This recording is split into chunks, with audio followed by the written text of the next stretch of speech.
Hi friends, எல்லாருக்கும் wish you happy new year. 2025 போய் நமக்கு இப்போ 2026 வந்துடுச்சு. இனிமேட்டு நம்ம எல்லாருமே ரொம்ப ஹாப்பியாக இருக்க போகிறோம். புது புத்தாண்டு நமக்கு வந்துடுச்சு. ஸோ நம்ம என்ன பண்ணணும், நைட்டு 12 o'clock ஷார்ப்பாக நம்ம கேக் வெட்டணும். அந்த வேலையை தான் இப்போ நாங்கள் பண்ணிகிட்ருக்கோம். பாருங்கள், நம்ம லயா பாப்பா இதுக்காகவே தூக்கத்தில் எழுந்திரிச்சிருக்கா. பாவம், அவளுக்கு ஹனி கேக்னால் ரொம்ப பிடிக்கும்னு சொல்லி நாங்கள் அவளுக்காக ஹனி கேக் வாங்கிட்டு வந்திருக்கோம். அப்புறம் அவள் எங்ககிட்ட ஃபஸ்ட்டு ஒரு ஆர்டர் போட்டாள். என்ன தெரியுமா, மம்மி கேக் கட் பண்ணும்போது என்னை எழுப்புங்க, நான் தான் கேக் கட் பண்ணுவேன் அப்படின்னு சொல்லிட்டா. ஸோ அதனாலே நாங்கள் அவளை கேக் கட் பண்ணும்போது முன்னாடியே நாங்கள் எழுப்பிட்டோம். ஏன்னா கேக் கட் பண்ணும்போது கரெக்டாக எழுப்பணுன்னா அழுக ஆரம்பிப்பாள்.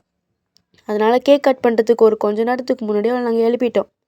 அப்புறம் எழுப்பி கரெக்டாக டெக்கரேட் பண்ணிவிட்டு அப்புறம் கேக்கில் எடுத்து வச்சு ஓப்பன் பண்ணி கேண்டில்லாம் வச்சதும் டைம் கரெக்டாக இருந்துச்சு.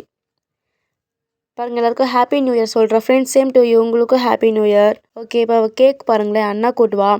அவள் ஃபஸ்ட்டு கேக் டேஸ்ட் பண்ணிட்டா.